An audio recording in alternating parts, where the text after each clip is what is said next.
3, 2, 1. Welcome in, one and all. It is the first Tuesday of the month. It is the first Tuesday of October. And that means, A, my birthday's soon, and B, it is time to round up all the September releases, which, on my radar, not many. We got a nice solid 10. And it has been, for the most part, quality over quantity. I'm really, really happy with most of this 10. So, without much more to say, let's get into it. Kicking it off with a late entry for August, because this missed my radar. Spotify tagged it as an EP. Spotify tagged it as a single. It's actually an EP. But this is Drapht, A Beautiful Day to Be Lonely. And crikey, just everyone in that, golden records era, hip-hop, the peak Australian hip-hop, many would say, is dropping material this year. It's nuts! And even stuff like this is stealth dropping, missing my radar. It's a nice little EP. 5 songs, 6 tracks, but there's an intro track. Take it or leave it. And I mentioned last month, talking about Hilltop Hoods, that some of their songs tackling things like mental health and fatigue and stuff, it wasn't interesting, and it was very, very high level in a way that almost feels disingenuous. And that's not to say that I don't feel that as artists. I don't know them. But they're humans, so I assume they do feel things like that. But I just feel it wasn't conveyed in a way that made me go yeah, I can relate to that. Whereas I think Drapht on this A Beautiful Day to Be Lonely, it's quite thematic to loneliness, to things like fatigue and mental health. And I guess maybe getting comfortable in that as an adult, where, as you get more entrenched in your world, you get a bit disconnected from your friends, and you have to be more active in your upkeep sometimes. And I think he's handled that in a really mature way. That, yeah, for me, is very relatable. And there are songs here that have straight up, I listened to it and I've realized that the errors he's singing about in his own life, I'm making in my own life as well. And I'm like, shit. The track Down for Life starts with him running into an old friend at a restaurant, who he feels didn't keep up their end of the friendship. That, it's okay to grow apart from friends, but you weren't there even when I reached out to you. And I'm like, shit. I've got friends I haven't seen since my wedding, and that was 14 months ago now. I really gotta get myself into gear and make sure that I'm upholding my end of those relationships as well. So yeah, I think Drapht just has a much more in-tune take on those serious topics that are being tackled by other artists. I think he just does it better. And maybe it's because he's more focused on it. This is a nice, really focused release on those topics, whereas the Hilltop Hoods album that I was comparing it to, spreads across a lot of topics, because it's a full album. I think he's really, got himself a nice, concise, tidy, thematically locked in and polished release.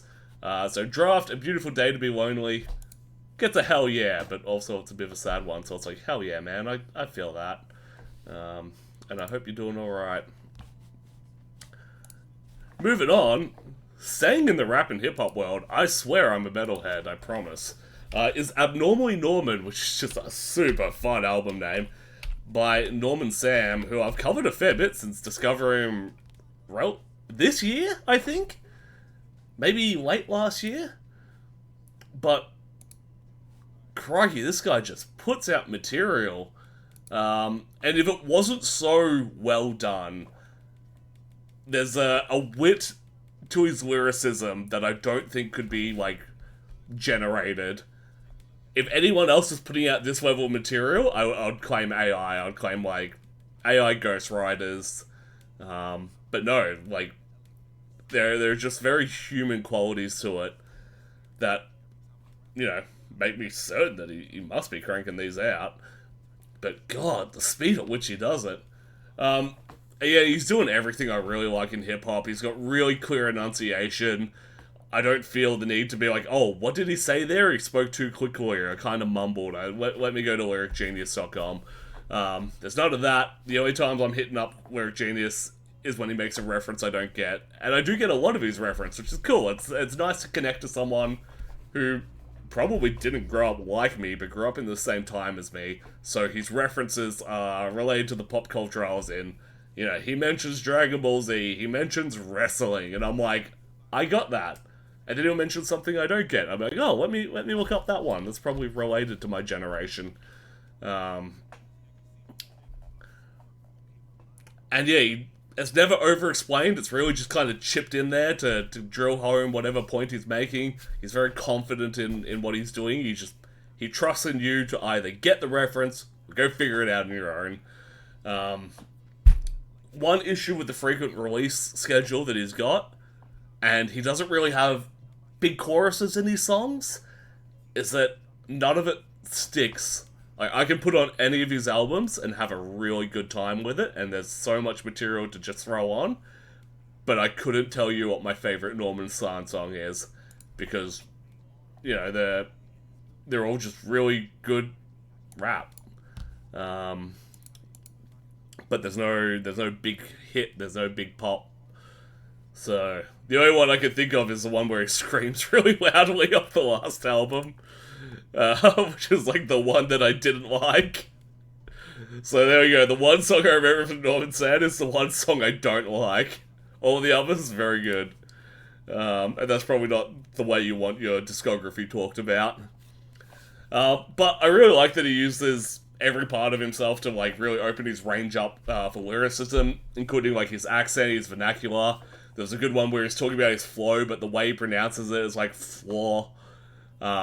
Which he then moves into a line about the floor. And yeah, there's a lot of those, like, it's like double entendres.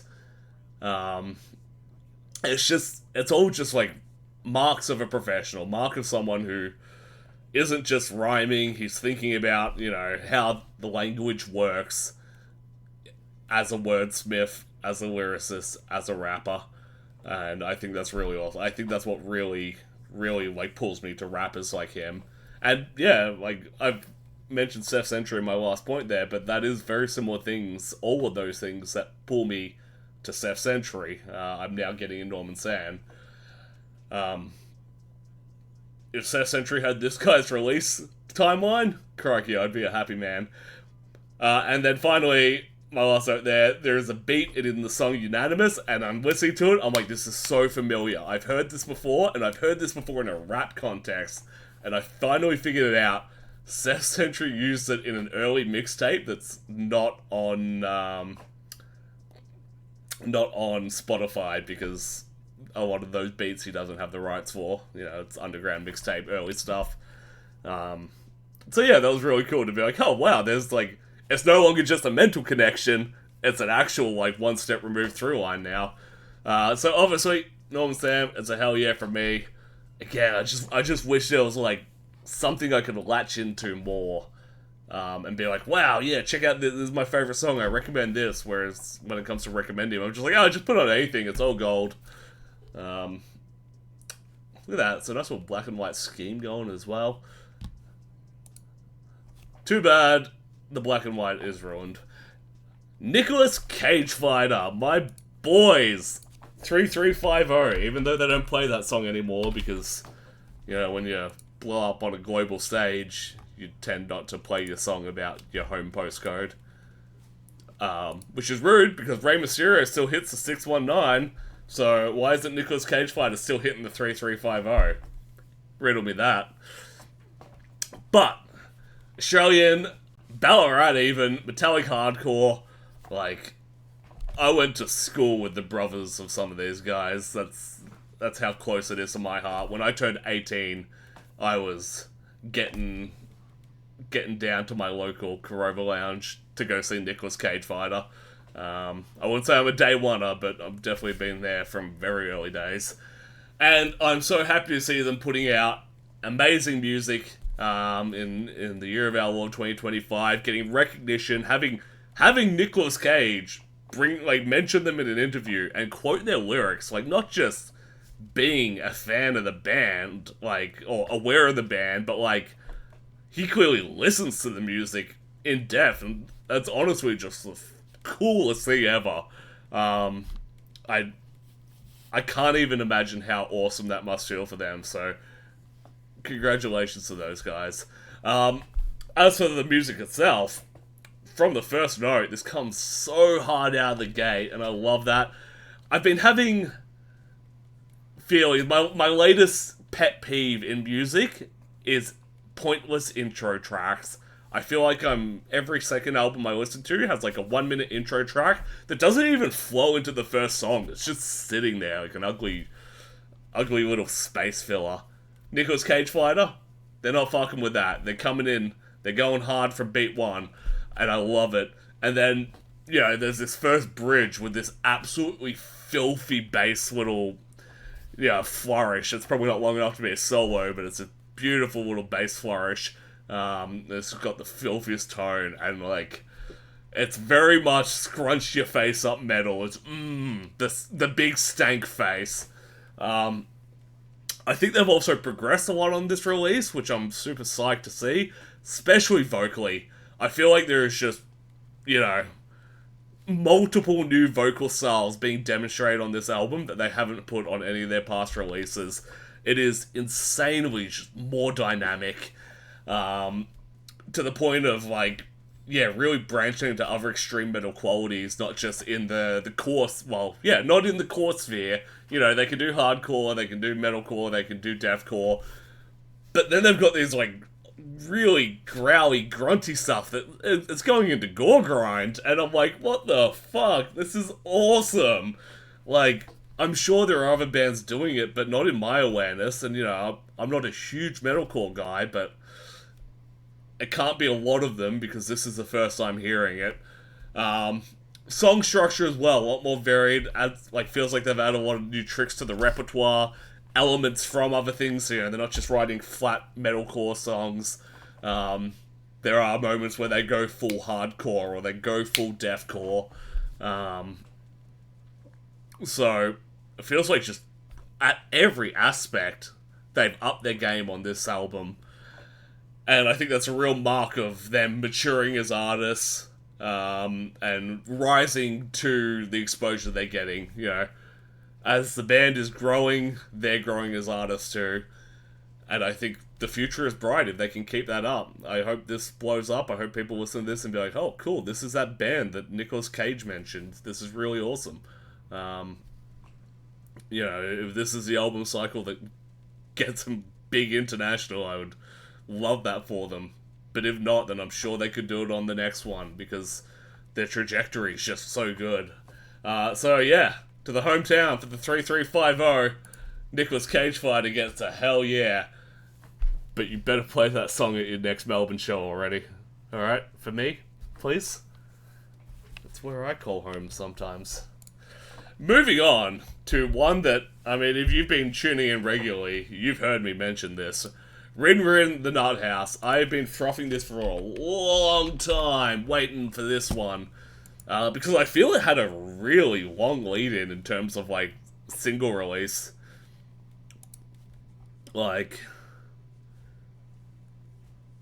So, just looking at the track listing and her release schedule. Oh no, the first single was this year. When did Corn Dog come out? March. Alright, so that's a 7-month lead into the album. I feel that's long. Which is fine because I was A-okay spinning Corn Dog for 7 months straight. That song is great. And because there were so many singles released, because we got to 6 singles before the album dropped, and it's a 12-track album, so getting half the album before you hear it, sometimes you worry. Sometimes you're like, have I heard all the good songs? Is everything else going to be filler? No need to worry here. It was all killer. Ironic, if you're watching live, you can hear the song. This song's called Killer. That's the opening track. And, yeah, I think RinRin's been my discovery of the year. Amazing vocalist and lyricist. She makes her songs very understandable, even when they're not relatable, because there's stuff here about being, like, first-generation Australian immigrant. RinRin's from Perth. Well, currently living in Perth, I should say. So, yeah, I can't relate to that, but it's conveyed really well so that I can hear it, and as much as I can understand it. And again, just a very good mark of a storyteller in music, and I'm a big fan of storytellers in music. I've, from a very young age, Dad showing me artists like Harry Chapin made me just really focus in on, music can be a great vessel to tell a story, and I think RinRin knows how to tell a story in lyrics. Outside of the storytelling, it's also just really good song structures as well. The whole album flowing smoothly, and it's engaging, and outside of the lyrical themes, it's fun. Yeah, there are some darker themes in here, that's for sure. Once again, being, first generation show, that song obviously includes, like, the racism that comes with moving to a different country. There are songs about, referencing eating disorders or stalking, and but even that dark theme is conveyed in a way that, I guess fun's the wrong word, but it's very engaging. You're locked in on it, you want to continue with the song. You don't feel bummed out, you feel intrigued. Intrigued almost has too much of a positive connotation. You want to know more, you want to keep listening, you want to be like, tell me about it, RinRin. Teach me. I'm an idiot. Teach me something. Teach me something I don't know.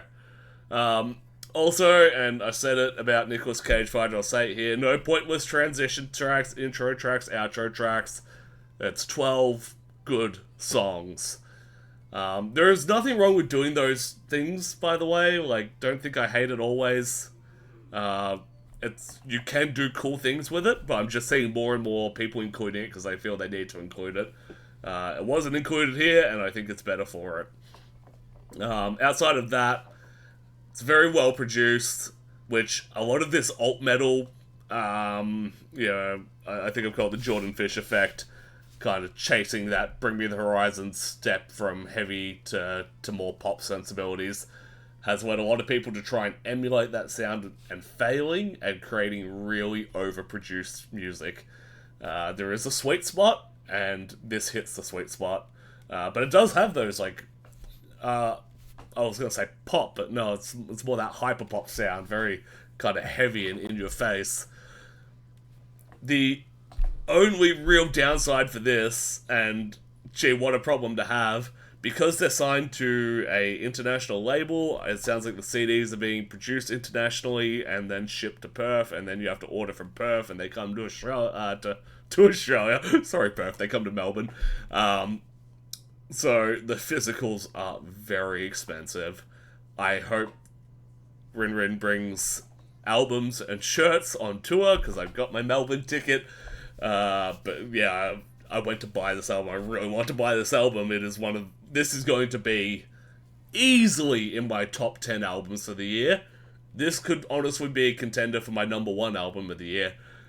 And when I go to buy it, I'm like, oh, hey, $40 for a CD. Jeez, that's a bit much. And I know these things cost money to make, but yeah, I just can't swing that. But all in all, this is such a good, fun, kind of alt metal, hyperpop metalcore from someone who's just, an absolute artist at it. Not just another musician in this field. Someone who really just gets it, has a real, like, innate knowledge of what it takes to make a good song. I don't think RinRin could put out a bad song. I think they're too intelligent in the terms of crafting music to do that. So, naturally, after all that glazing, it gets a hell yeah from me. Guess what my album of the month's gonna be? Moving on, Castle Rat. Now, Castle Rat must have done amazingly in the press circuit, because I saw so much about this on my newsfeed. and I don't know a single person that also listens to Castle Rat, except for one person I asked, and they're like, oh, gee, that's a spoiler, that's sad. Yeah, one person I asked, and he was like, yeah, I'm aware of it, it's not really for me. So they mastered the hype, and they've mastered their vibe as well by this, frankly, gorgeous album art of warrior, babe, wizard, unicorn. It's all very sword and sorcery, 80s fantasy, and the sound is designed to match that. So I think they've nailed the vibe, they've nailed the atmosphere. If you're, running a gaming cafe or something, you got people playing D&D at the back, this would be great ambient noise. As an active listen, though, I just could not get into it. It's very one note. Once you hear kind of the first, not even the first song, once you hear the first verse, you kind of get a vibe for the entire album. Also, they have an intro track that doesn't really lead anywhere as well, so, they've hit my latest pet peeve. It's a 2-minute long one. That's 2 minutes of my life wasted. How dare you? So, Castle Rat, yeah, I think if you need something to throw on while you're doing cool wizard shit, it has its place in the world, but it's something I want to actually go and listen to and, sit down and put it on. Nah, it's not me. But, fuck, they've nailed their vibe, and you go look at all their socials and stuff, everything with their image is just perfected. The front woman, I understand, is the founder and main driver of the band, and she's clearly locked into what she's doing, and, it's not for me, but I really struggle to fault it, because she's clearly putting a lot of love and attention into it. So it's a yeah, nah from me. Vanna are apparently a thing again, with their new EP, Time is Violence, but apparently they were also still a thing after they broke up. The original lineup got back together and were playing as a band called In Spirit. And In Spirit is now back under the name Vanna, because no one else was using the name. So they've just said, well, screw it, we're the original lineup, we're Vanna again. And gee, if you like early thousands metalcore or post-hardcore, which they were, especially with this lineup, it would be like you've gone back in time, loaded them into your time machine, and took them straight to 2025 with no, development of style in the genre. Which, right now, that's probably pretty hot. That's, 20 years. Fashion is cyclical. If you're into that 2000s post-hardcore sound, before, it got things like high production, this is for you. I especially love the album artwork on this. I don't know if it's me, if I'm interpreting it wrong. It seems to be very artistic and open for interpretation. But when you look at it up close, it's like two chef's knives, and they're kind of bloody and dirty. And then there's some flowers blooming. But when I squint my eyes, or I look at it small on my phone screen on Spotify, it looks like two large buildings with explosions and smoke coming out of them. And I can't tell if I'm imagining the 9/11 reference, or if that's a 9/11 reference. And I think that is just amazing as an art piece. So, full marks on the album cover. Maybe I'm seeing something that was never intended to be there, and I think it's really artistic. Who knows? But for me, that's all. What do you think? If you're watching this, if you're live, if you're watching the VOD, do you see 9/11 in that? And did you see 9/11 in that before I said that I saw 9/11 in that? Let me know. Unfortunately for Vanna, my favourite era of Vanna came later. I liked around the 2010s. I kind of got a bit more aligned to Cancer Bats, I'd say.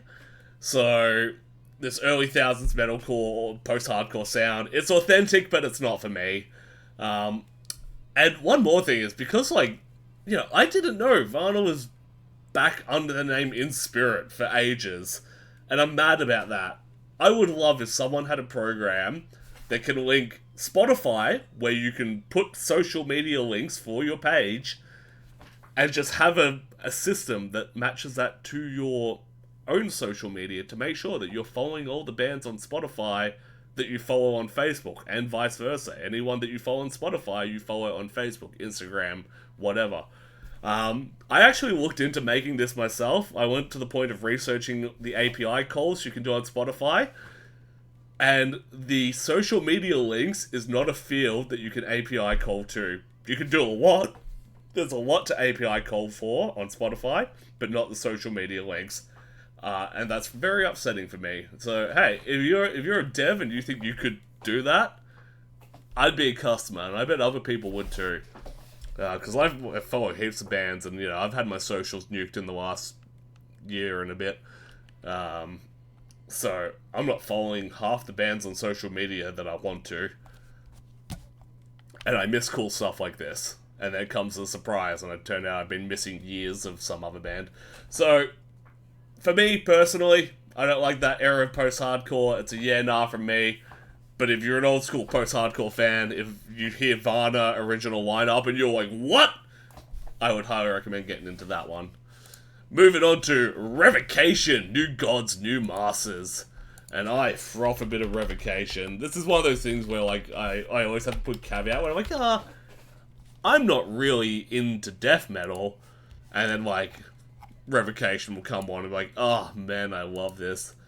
And it just means that I'm not into the genre as a crowd pleaser. You can put on any black metal album, I'm like, yeah, this is good enough. But death metal I actually have to enjoy. And boy howdy, do I enjoy Revocation. In a real sense of just technical wizardry that I can't help but be impressed by. It's almost the trade of it. It's not any particular sonic thing. I just hear the riffs and I can see the hands move, and my mind blows because I've got these terrible sausages that are so unholy dexterous. They're just blah blah blah blah blah, and they're connected to these horrible meat slab arms that can't keep rhythm. I could never guitar, I could never drum. I'm wholly musically uncoordinated. So when I hear this and I see them live, and they are just that top of their field virtuoso, I can't help but be impressed. Even if it's not it's not audibly unpleasing, but yeah, it's still just whoa, holy shit. I think that's what really draws me to tech death in the death metal sphere, which is why, one of my favourite Australian bands, even though I'm not into death metal, is Freedom of Fear, because they are insane. I have no fingers and I must riff. Hell yeah, Connor, you get it. But you can drum, so you don't really get it. You don't know what it's like to be a musical Luddite. Connor says their shit always sounds like the soundtrack to the artwork for the record to Cosmic Horror shit. Yes! I do think they haven't nailed it as much on this as they have in the past. Because I think my main entry point into them was the Outer Ones, and the Outer Ones, it sounds how it looks. It's that little gribbly dude eating planets in space, and it sounds like that. This one is this really awesome, kind of, I have no mouth and I must scream, with that kind of tech horror element to it. And I feel like it captures the vibe well enough, but not as well as they've done in the past.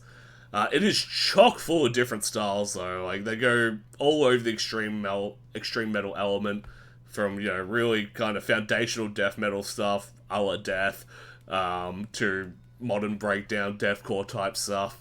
So I think for any modern person who likes metal with death or death hyphenated in the genre, you'll probably find a lot to love in Revocation. They also, again, mark of a professional. They do not go full bowl all the time. You keep the filth at 9, and when you need to, you turn the filth up to 11. You gotta have that wiggle room to really put the gas on, to show people what it looks like when you put the gas on. It's got some ripper guest spots, 3, maybe 4 from memory. Let me look at the track. You got Travis from Cowl Decapitation. He's doing his weird vocal things. You got Gillard Heckelsman, who I had to look up, and same with Luc Lemay, but they both do fantastic work. And then Johnny Davey from Job for a Cowboy on Cronenberg. That song is utterly filthy. That is a song that captures the vibe. If you know what Cronenberg's about, this song is audibly Cronenberged. I love it. They're kind of a do no wrong band for me. Unless they put out an album that just has no technicality whatsoever. If they come out and put out the most, like, straight, brutal death metal album, I'll be so disappointed. But, yeah, I think Revocation will always get a hell yeah from me, and this one is no different. Get your ears around it. It's just pleasant. Another one that came to me through the algorithm, not one I was familiar before, is Voluntary Mortification with their AP Mortem Cultus. These are a deathcore band from the States, and if you can tell by that album art, they're from the Bible Belt of the States. Voluntary Mortification. For the live viewers, let's flick that over.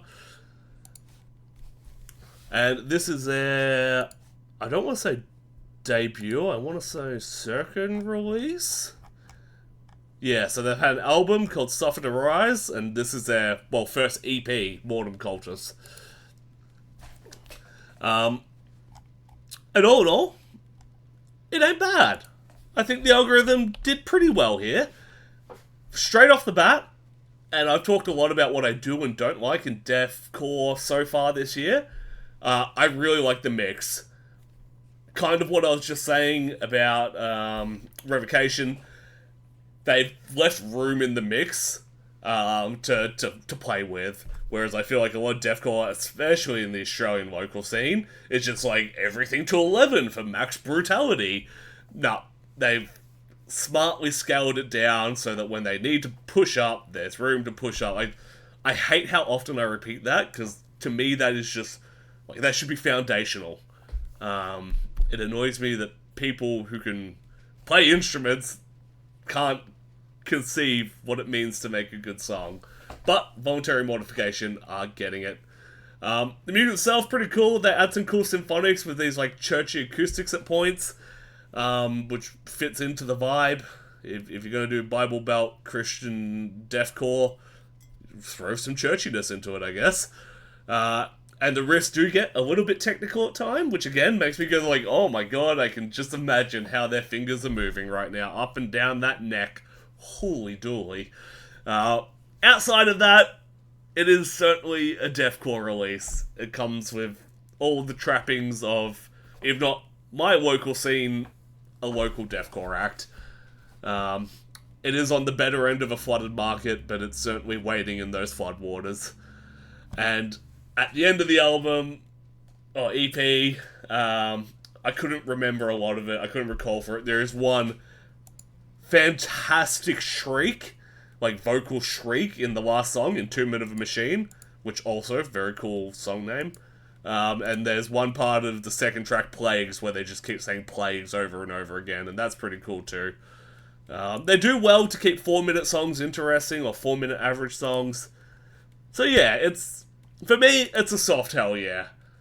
The algorithm brought this to me, I listened to it a few times, I'm like, yeah, this is fine. If you're into deathcore, I feel you'd probably feel the same. I don't think this is like, man, I gotta recommend this to every deathcore fan I know. But, you know, if you come across this, give it a spin, and I think you'll also be like, yeah, cool, not bad. So I'm gonna keep my eye on them, that's for sure. Maybe the next one is their magnum opus. Moving on to other metalcore, and god, talk about striking album covers. Dying Wish, Flesh Stays Together. Not often do I minimize my Spotify when I'm at work. I normally have it on the third screen. It's just a little laptop screen off to the side. And I don't really mind for a lot of album art unless I'm listening to something like Autopsy. But this, even though it's not particularly explicit, fuck me, that is violent art. Confrontingly violent album art. It's a woman getting suffocated. I don't know what else to say. I don't like it. It unnerves me, and I'm sure it's meant to unnerve me. I think it's working. Now, Dying Wish, I think, have one of, especially, that I can think of. I think they have one of the best uses of clean vocals. I feel it's almost a gimmick in metalcore to have a clean vocalist, but for Dying Wish, it's certainly a feature. Their vocalists are just incredibly talented, very delightful to listen to, can hold a note, can really get all over the place in terms of range. Outside of that, it's kind of just a metalcore album. It's really hard to talk about. It's good, but it's not special. And every time I feel like I'm getting into it, it'll hit a point where I'm like, oh, they're doing that? That's cool, I guess. Kind of, I've heard that a million times before. And then it hits these vocal parts where the lyrics come through very clearly, which I like clear lyrics, but when I hear the lyrics, I'm like, oh, lyricism might actually be the weakest point of this band. There is just stuff in here that is incredibly unimaginative. It feels like something you'd post on your Tumblr when you're 14 and be like, that's the deepest poetry that'll ever come out of my mind. Again, like the pit call line, we walk through the storms with our eyes wide shut. I don't want to call it cringe. I just think those thoughts could be conveyed better, and there are lyricists in the genre that do convey those thoughts better. Because when I hear we walk through the storm with our eyes wide shut, I'm like, what the fuck does that mean? It just means nothing to me. And every time I feel like I'm getting into the album, it'll hit me with one of those, and I'll be like, oh my god, like, this feels like it belongs on a blog that has, like, a name like Twisted Thoughts from a Sick Mind. And hey, when I was 14, I had a blog called that on Tumblr, and I posted poetry on it. It was shit. It was fucking garbage. So this is coming from a place of, like, growth that I can look back and be like, you can do better, because I recognize that I could have done better. So, yeah, unfortunately, I just couldn't really get into it. I think they've got a lot of good pieces there, like the metalcore element, like the riff, and the song structure is fine. It's acceptable quality for where they are in the genre, and for the top tier of the genre. Their clean vocals are phenomenal. That's like genre leading, just lyricism. And I don't know, maybe they'll hear that and be like, oh, we could do better. Maybe they'll hear that and be like, oh, fuck you just didn't get it. Most likely, they'll never hear it, because what the fuck are they doing watching me? But, yeah, it's fine. I enjoyed it more with each listen, but I think now that I'm not listening to it for the purpose of reviewing it and to write notes, I probably won't go back to much of it. Except for I'll Know You're Not Around is great. A few other songs in there are strong. Nothing Like You, Surrender Everything, Empty the Chamber, Flesh Stays Together. Even those song names are a bit like, really? Yeah.